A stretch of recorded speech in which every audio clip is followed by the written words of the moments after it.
bienvenidas a otra edición del Viento nos amontona, el ciclo literario del Ministerio de las Culturas, en este tiempo excepcional en el que compartimos la celebración de libros de compañeros y compañeras que producen en nuestra región desde la Sala Alicia Fernández Rego sin público, pero siempre, bueno, bien acompañada. Bienvenido, Humberto Paz. Y con mucha luz. Muchas gracias. Y con mucha luz, Cari. Gracias a Jesús, que los compañeros que están ahí. Un gran despliegue. Wow. Humberto, te quedaste sin presentar esta novela nueva, preciosa, Hill Wolf, que salió en 2019. Sí. Vamos a hablar de todas maneras, antes de específicamente de Hill Wolf, que es tu nueva novela. Me gustaría hablar de la edición de esta novela, pero como te adelantaba ayer, estos días, me gustaría hablar de las anteriores, no en los términos de hablemos de tu trayectoria y todo eso, sino pensando desde otro lugar. Vos sos uno de los escritores, digamos, de acá de la región que más se autoedita, ¿no? Has de alguna manera practicado la edición autogestiva en colectivos editoriales como fue El Fracaso, donde salió El Superpalo, donde se publicaban a compañeros también de ese colectivo, ahora con AICA. Pero esa experiencia de alguna manera tiene una mirada política, una estética que está pensada en un proyecto ético. ¿Por qué esta cuestión de autoeditarse, de confiar en eso? Sí, no sé si hay un porqué, sino que algo que surgió casi espontáneamente por una necesidad, que también esa misma necesidad después me di cuenta cuál era. Simplemente era un estado de insatisfacción, de aturdimiento, de una percepción de que había mucho más de lo mismo siempre. Y en un momento la necesidad de decir, bueno, ¿y qué es lo que me gustaría? ¿Y cómo es lo que me gustaría? Y ahí empezamos a pensar, a encontrarnos con compañeros, compañeras, y a surgir pequeñas publicaciones que surgían así de la ocurrencia, de los encuentros, del chisporroteo. Y al notar que esas publicaciones tenían algún tipo de repercusión, de evolución, también nos dimos cuenta que había una necesidad de otra cosa. Y de ahí fueron surgiendo, de una publicación que podía ser una hojita, a una revista, de esa revista una ambición más grande a libros, pero cuando pensamos en libros ya nos encontramos con una especie de colectivo, que teníamos cosas en común, por lo menos en el pensamiento político. Y también queríamos incorporar a esa discusión el pensamiento estético. Y ahí empezó todo este berenjenal que se convirtió en la editorial El Fracaso, pero estamos hablando del siglo pasado. Sí. Claro, en la crisis de 2000 nosotros estábamos con esa editorial, publicaciones de revistas, también una especie de centro cultural que le pusimos el nombre de un atmosférico cultural, en la época que se conseguían galpones fácilmente. Y entonces ahí empezamos a pensar encuentros de lectura, de discusiones, de debates, un poco con ganas de confluir política y estética, o ética y estética. Dos esferas que medio invisibles todavía, pero bueno, esa fue la ambición. Y de ahí surgió esto de la autoedición, que no es una autoedición personal, sino que autoeditémonos en función a dar lugar a esas voces que no están en la escena. Y también esa reflexión que surgió sobre la marcha, que siempre hay cosas que no están. Entonces, buscar las cosas que no están, eso que siempre socialmente se te escamotea. Desde lo estético, corrientes ocultas, desde lo político, debates que no se dan, y desde lo lúdico, desde todo, desde lo musical, siempre hay cosas que no están y siempre esa búsqueda de ponerlo en un presente, de la obscenidad, ¿no? De sacar de escena y poner en escena cosas que están negadas. Un poco eso como... Ese colectivo editorial, vos todo el tiempo lo reponés como un colectivo de pensamiento, como alguien... Yo le escuchaba el otro día a alguien que vos seguramente admirás mucho. Carlos Escliar habla de pensar la rebelión, pensar la revolución en términos de no ir siempre en contra de alguien, sino estar viendo con quiénes, ¿no? Y de alguna manera el fracaso tiene que ver también con quiénes, con este grupo de debate, con este grupo también Sí. que yo te decía ayer, una comunidad de lectura y de escritura como que confluían los lectochupi, en los chamullos literarios que se hacían antes en la 8300 y hace bastante en tu casa.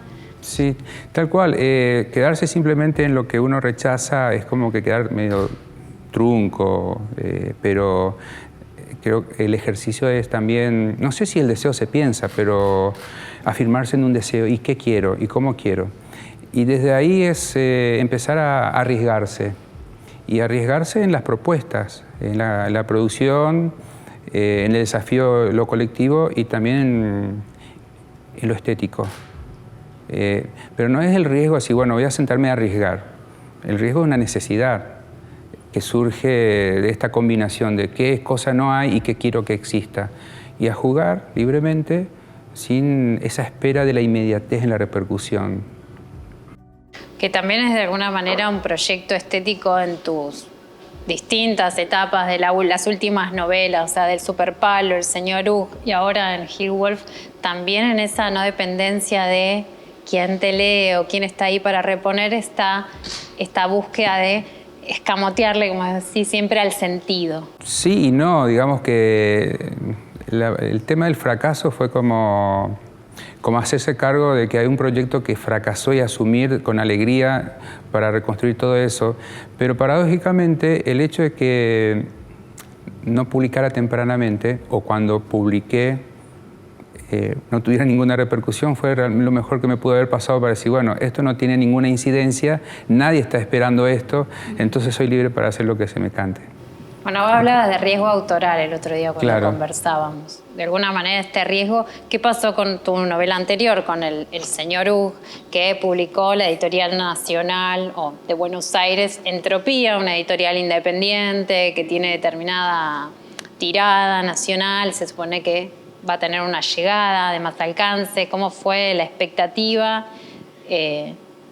Editar, buscar edición, editar es un suplicio, es terrible, es una experiencia torturante porque, no sé, es como que hay que rendir una serie de pleitesías, hay que hasta prepararse de qué manera dirigirse a las editoriales. Las editoriales, si te responden en el mejor de los casos, te hacen preguntas realmente increíbles, como por ejemplo, presentate, quién sos, de qué trata tu novela. Y es más fácil escribir una novela que responder esas preguntas, porque no sé cómo se responde eso, o qué están esperando. Y de repente encontrás una editorial, porque en general me parece que las ediciones son como relaciones, vínculos que te facilitan a que alguien te lea.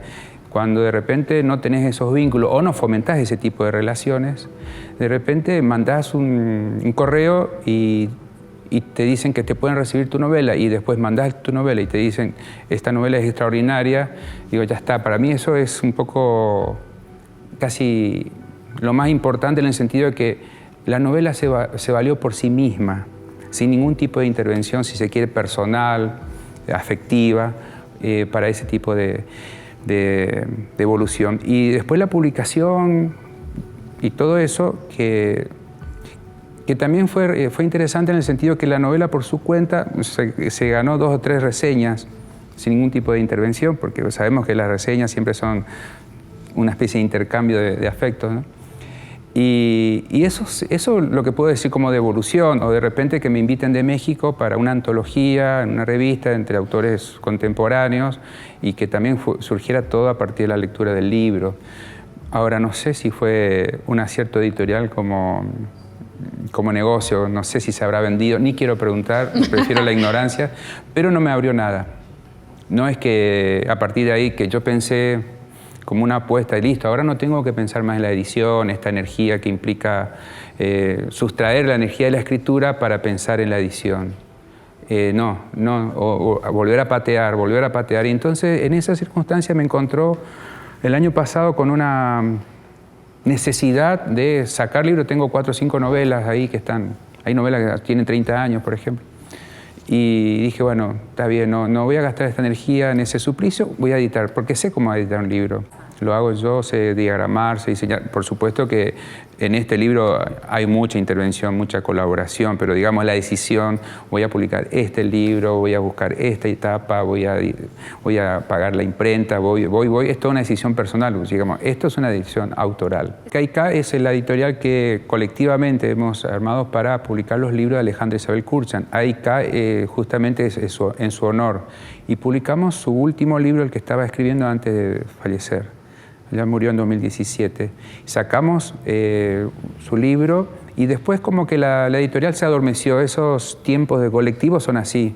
Y en un momento robé el ícono, digamos, el sello, porque esto es fantasía, por ser franco. Hubiera hecho lo mismo con El fracaso. Y en un momento dije, bueno, uso esto. Y entonces no es una editorial, no es una edición colectivamente, porque una edición colectiva es una decisión colectiva. Y si fuera colectiva, hay muchos buenos libros que están sin publicarse del mismo grupo nuestro. Entonces hubieran tenido prioridad otros libros, no este, porque yo ya edité bastante. Bueno, vos recién hablábamos entonces acerca de esta autoedición en el sentido de publicación, ¿no? A través de qué sello editorial, pero también hay en tu trabajo como narrador una autoedición compartida en una especie de comunidad de lectura, así como este colectivo del fracaso se daba de leer, se da de escribir en los lectochupis, en espacios que son espacios propios donde compartís con otros y otras tus lecturas. Yo te decía, recordaba que fragmentos de Gil Wolf los escuché de primera mano, no tal cual como está ahora, sino unos proto momentos en 2016 en tu casa, donde nos compartías estos adelantos. Me acuerdo que estaba Julián López, que nos leyó fragmentos de La ilusión de los mamíferos. Vos tenés como en altísima estima esto de compartir y lecturas y correcciones con otros y otras. Hay dos prácticas subyacentes. Los lectochupis surgieron ya en el 1999, por ahí en estos espacios culturales, los ciclos de chamullos y de lectochupis. Entonces había debates políticos y también compartir lecturas poéticas, pero fue mutando su forma y su propósito. Nunca supimos para qué, simplemente teníamos ganas de encontrarnos de una manera diferente, como una forma de celebración y que no sea tampoco un espectáculo solamente, sino que la posibilidad de charlar, de discutir y decir algo más que me gusta de un texto que estamos escuchando y si da también discutir. Entonces, en esos hábitos yo muy pocas veces leí porque no me gusta leer, soy muy mal lector. No disfruto, por ahí me puede salir de pedo, digamos, una buena lectura, pero tiene que haber bastante vino, cosa que ahora no hay.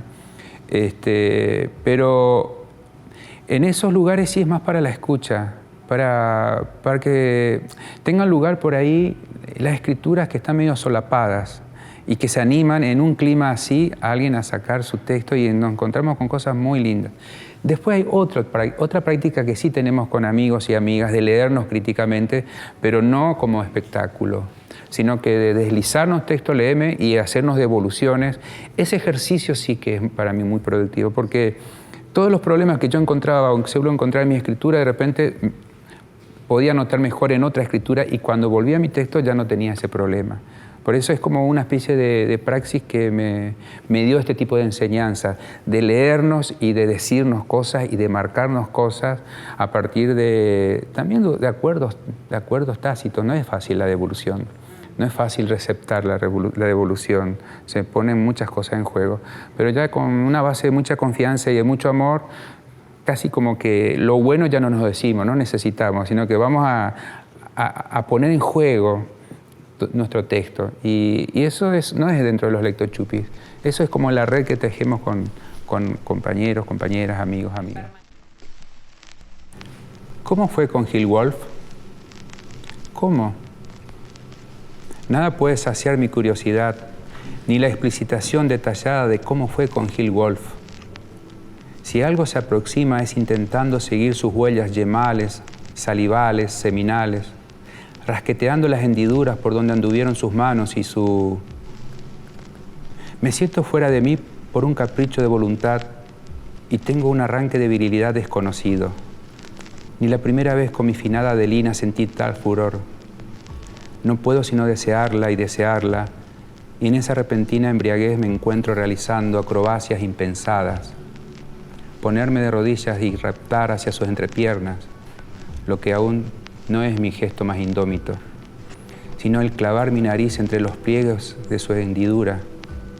Pero antes, mirarla de arriba a abajo, de abajo hacia arriba, entornando mi cabeza según el capricho del recorrido de la comisura, ver los labios entrecerrados en la inminente apertura, gotitas ambarinas que drenan resina de un árbol herido, y en eso tengo la composición de una forma en la que nunca había reparado, y no es un hueco, o agujero, u hoyo, o un punto oscuro, sino un hilo suelto. Una cuerdita abandonada sobre la piel corrugada, cuerdita que empieza a agitarse ante mi respiración o simplemente vibrar por cuenta propia ante mi proximidad. Y el hechizo de esa contemplación hace que me acerque más y más, hasta perder la perspectiva y la dimensión de todo y del todo. Y desaparezco de mi autopercepción para sentir a todas las dimensiones abatiéndose fuera y dentro mío, y me encuentro ingresando nuevamente al dormitorio de mi madre, y mi padre está o no está, porque de repente es el mismo y ausente Gil Wolf. Y subo yo la colina de Coubert, y desciendo agarrándome de la tupida hendidura de mi madre, y en la pérdida más plena de todas las dimensiones, tengo la revelación silenciosa de que el lugar, más que origen, es de paso. El origen siempre está en otro lado. Por mi cabeza las chorradas y las chorreaduras del universo, los espasmos y los orgasmos diferentes y uno a la vez. El deseo colapsa y abre grietas y puedo ver por las ranuras todo lo que pasó y está pasando y puedo pronosticar lo que pasará. Veo el todo y son muchos y reformulo mi expresión, veo los todos y reparo en uno, un todo que se abre y se cierra con mayúscula porque solo el transcurrir es llanura. Es el todo donde también está la palabra todo y también todo y todas sus declinaciones. Veo el estado que es todos los estados y no encuentro ningún punto como simiente inicial del todo, sino las mismas banditas o cuerdas que vibran u oscilan alrededor de la forma irredenta que tiene la curva de la abertura de Coubert. Y veo que la cuerda vibra en todas las frecuencias conocidas y por conocer, hasta que una vibración impropia surge de su propia nada y la bandita se adhiere a una nueva frecuencia, pero la perturbación vuelve contra sí misma y se suelta. La bandita ya no es solo ella, o ella misma es la otra. Algo así de confusa la escena. Son dos y cada una a su modo sigue vibrando y oscilando con lo propio o impropio de sus frecuencias. Y estallan y se forman más bandas y banditas, cuerdas, sogas, piolines que entran y salen en resonancia con ellas mismas y con las demás. Veo cómo empiezan a proliferar las cuerditas en una ampolla insuflada de sí misma, un aneurisma que estalla desde la mismidad del todo, conformando en lo desconocido manifiesto e inexistente lo conocido y existente. Nacen los mundos ya desaparecidos, y de ellos los otros mundos, y entre ellos el nuestro. Y en el nuestro veo la sopa primigenia, y a Oparín inclinado sobre ella con un gran cucharón para probarla. De su boca, de la de Oparín, salen globitos, burbujas, y dentro de las burbujas borbotea la palabra coacervado.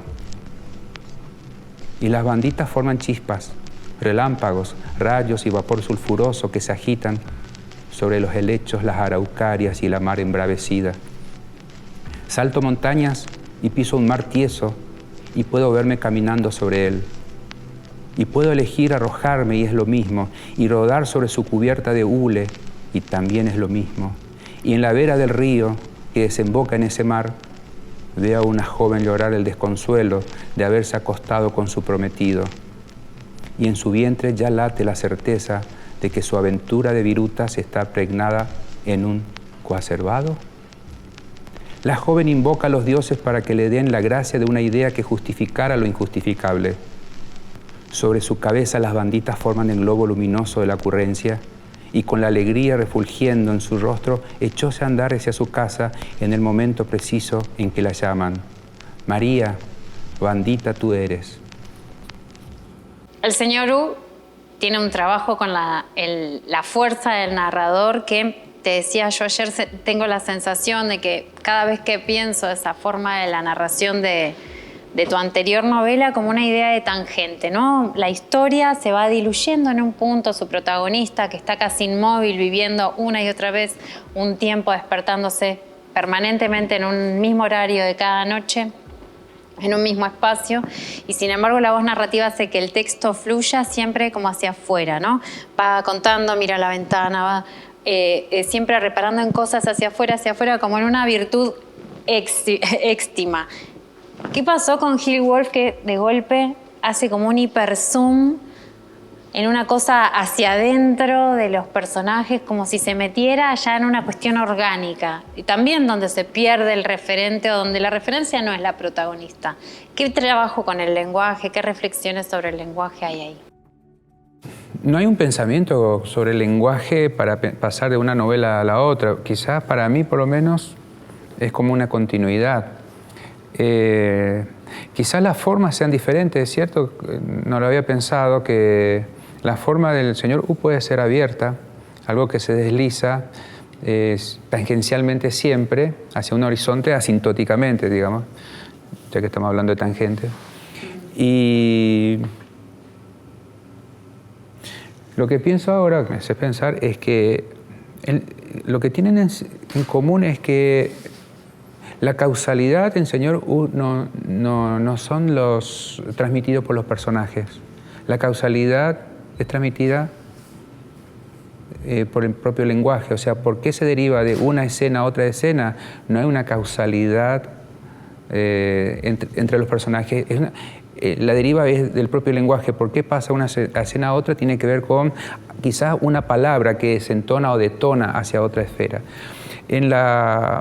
Quizás ahora pensando en Hill Wolf, ese proceso sigue igual, pero simplemente más centrípeto, más hacia el interior, pero siempre una deriva que tiene más que ver con el lenguaje mismo, lo que va generando la trama. O sea, sí existen tramas, pero esas tramas forman, como creo que ya te dije, tienen una función de forma, no tienen una función de predicado. Aunque no renuncia al predicado, no se renuncia a querer decir algo. Yo no renuncio, pero queda como una especie de subsidiariedad, algo así como subsidiario. Es decir, queda como en un segundo plano. Pero para mí siempre más importante es la música. La música, lo que deriva es la música, la prosodia. Si dentro de la prosodia puede entrar cualquier historia, es como que encontré el tono. Y entonces a partir de ahí puedo ir hacia cualquier lado, no me importa mucho. Lograr el tono para mí es el mayor desafío, como algunos dicen, lograr la voz, o lograr quién es el personaje narrador. Y para mí es lograr el tono, y ese tono que logre ingurgitar y moldear y derivar todo lo que pasa adentro. Entonces quizás, si estamos muy acostumbrados a una lectura realista, algo que se pretenda siempre refrendar con un más allá del texto, y quizás sea un texto expulsivo, no se pueda encontrar. Ahora, yo supongo, por lo menos mi manera de leer cualquier texto es siempre encontrarle la música y abandonarme al flujo, y no esa necesidad del control, de controlar, de saber qué está pasando con cada uno de los personajes, y que si corto la lectura y dejo de leer, necesitar volver porque me perdí, ya no recuerdo. Yo no necesito eso. Yo me integro nuevamente al flujo de cualquier lugar, porque si está el tono, es la música. Yo sentía como un fluir, esto, ¿no? Como te decía, un fluir ya hacia adentro, orgánico, como esos videos donde ves como, qué sé yo, una máquina donde te muestra un pedazo de piel y ya abandona la idea de piel porque entra en un poro y entra en la carne y entra en la sangre, y todas las imágenes van adquiriendo terrible belleza por esa cosa exótica que aparece a través del dispositivo que la vuelve ótica, ponele. Y esa narración se mete al cuerpo de los personajes de una manera fatal, porque el protagonista también es la corporalidad. Definitivamente hay sexualidad, sensualidad, hay un montón de trabajo con los cuerpos, pero hacia adentro, a un nivel ya que no sería como un mecanismo de narración interior de un personaje, sino directamente meterse en el interior. Esa fue la sensación que me dejó atravesar la lectura de Gil Wolf. Gerardo Burton, nuestro querido Gerardo Burton, hace no mucho en un artículo habló de las claves sorpresivas de lectura de esta novela desde el título. Y Burton es conspiranoico, entonces cree que hay claves secretas y sí, hay juegos, yo creo que sí hay juegos, hay múltiples, creo que por lo menos, yo creo que hay una cosa de la intencionalidad autoral y otra cosa de lo que se puede encontrar desde la lectura, y creo que se encuentra más cosas de la lectura de lo que yo incluso pienso como algún tipo de estrategia, pero sí hay muchas cosas que por lo menos de lo que yo pensé todavía no se descubrió. Y hay muchas cosas que se descubrió que yo no lo había pensado, y eso es lo fascinante. Él descubrió, por ejemplo, que puede haber desde la tapa como una especie de parodia, y sí, en la novela también, y se menciona la parodia, es como una recursividad hasta el infinito. Y puede ser una parodia a algunas editoriales. No lo había pensado, pero sí, tiene razón. ¿De quién es la obra de tapa? Esto es un tributo secreto, aunque no es tan secreto. Este dibujo es de Feliciano Centurión. Feliciano Centurión es un artista plástico que nació en mi pueblo, en Yaguaracamitá, o San Ignacio Guazú, Paraguay. Y el encuentro con su obra fue realmente para mí conmovedor o algo un shock, porque estábamos en el Malva hace bastante tiempo y de repente una frazada y unas cosas, un despliegue terrible en el Malva, y veo de quién es esta cosa y dice Feliciano Centurión, Paraguay, San Ignacio, Paraguay, 1900. Y digo, de mi pueblo es pequeño y yo nunca escuché hablar de un artista plástico con ese nombre. Y empecé a buscar y efectivamente pensé que se confundieron, que era San Ignacio, Argentina. Hay otra San Ignacio. En Misiones. En Misiones. Mi pueblo también es San Ignacio Misiones, son socias. Y sí, es un artista de mi pueblo y ahora por supuesto que lo están rescatando y su obra tiene otra repercusión. Entonces, en un momento vi esto y dije, esto tiene que ser la tapa. Y no es que dialogue con el texto y no deja de dialogar. No refrenda y tiene esa ambigüedad. Y con la intervención de Debo Palabras hicimos este tributo con los colores. Y así surgió. Y Gil Wolf también es una clave para que se juegue en la búsqueda de secretos ocultos, quién puede ser. Hay muchas cosas para entretenerse acá. Bueno, muchísimas gracias. Las invito a todos, a todas, a que lean entonces Gil Wolf, que se puede conseguir en librerías de Neuquén como en Mala Palabra, y si no pueden comunicarse con vos y están Me buscan, invitadísimos a encontrar las claves. Gracias, Humberto. A vos por la invitación y todo el aguante. Y a todos los compañeros. Muchísimas gracias por estar ahí.